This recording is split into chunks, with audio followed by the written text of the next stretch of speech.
नमस्कार दोस्तों, एक बार फिर हमारे YouTube चैनल में आप लोगों का हार्दिक स्वागत है। लेटेस्ट अपडेट निकल के आए हैं कि कर्मचारियों के लिए बहुत बड़ी खुशखबरी है। फिटमेंट फैक्टर बढ़ने से केंद्रीय कर्मचारियों की सैलरी में हुआ बम्पर इजाफा। तो दोस्तों, जो केंद्रीय कर्मचारियों का फैक्टर बढ़ा है उसकी पूरी कैलकुलेशन जानने के लिए हमारे चैनल को लाइक कर दीजिए, सब्सक्राइब कर दीजिए, साथ ही साथ बेल आइकन को भी बजा दीजिए ताकि गवर्नमेंट या पेंशन से संबंधित जितनी भी न्यूज आती है उनकी नोटिफिकेशन आप लोगों के पास तुरंत पहुंच के। तो करते हैं वीडियो को स्टार्ट बिना किसी देरी के। दोस्तों, केंद्रीय कर्मचारियों को एक बार फिर खुशखबरी मिल सकती है। नए साल में केंद्रीय कर्मचारियों की सैलरी में बम्पर इजाफा देखने को मिलेगा। साल की शुरुआत में केंद्र और राज्य कर्मचारियों का फिटमेंट फैक्टर बढ़ाया जा सकता है। कर्मचारियों को एक बार फिर सैलरी बढ़ने की खुशखबरी मिल सकती है। पहले महंगाई भत्ता, फिर एचआरए और फिर टीए प्रमोशन मिलने के बाद अब नए साल पर उन्हें फिर से एक तोहफा मिल सकता है। दरअसल फिटमेंट फैक्टर बढ़ने की चर्चा चल रही है। इससे पहले 2016 में फिटमेंट फैक्टर बढ़ाया गया था, तो उसी साल 7वां वेतन आयोग भी लागू किया गया था। उस समय कर्मचारियों की न्यूनतम सैलरी 6,000 रुपये से सीधे 18,000 रुपये कर दी गई थी। अब सरकार साल 2022 में केंद्रीय कर्मचारियों की सैलरी में फिर बढ़ोतरी कर सकती है। सूत्रों की माने तो साल की शुरुआत में केंद्र और राज्य कर्मचारियों का फिटमेंट फैक्टर बढ़ सकता है। फिटमेंट फैक्टर के साथ ही केंद्रीय कर्मचारियों के न्यूनतम वेतन में एक बार फिर बढ़ोतरी होगी। फिटमेंट फैक्टर वो फैक्टर है जिसमें केंद्रीय कर्मचारियों की सैलरी 2.5 गुना से ज्यादा बढ़ जाती है और 7th पे कमीशन की सिफारिश के आधार पर केंद्रीय कर्मचारियों की सैलरी भत्तों के अलावा उनकी बेसिक सैलरी और फिटमेंट फैक्टर से ही तय की जाती है।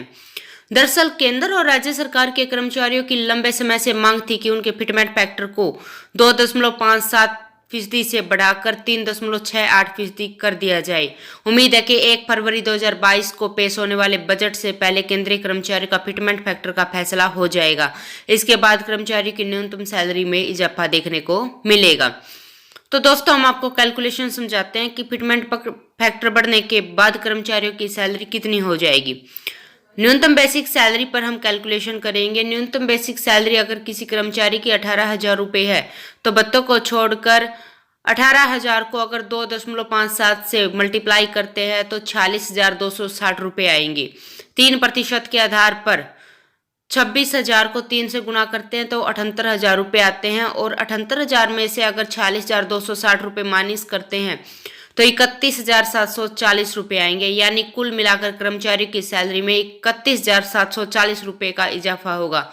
और ये कैलकुलेशन न्यूनतम बेसिक सैलरी पर ही किया जाएगा। अधिकतम सैलरी वालों का लाभ और भी ज्यादा होगा। दोस्तों, केंद्रीय कर्मचारियों के फिटमेंट फैक्टर को केंद्रीय कैबिनेट से मंजूरी मिल सकती है।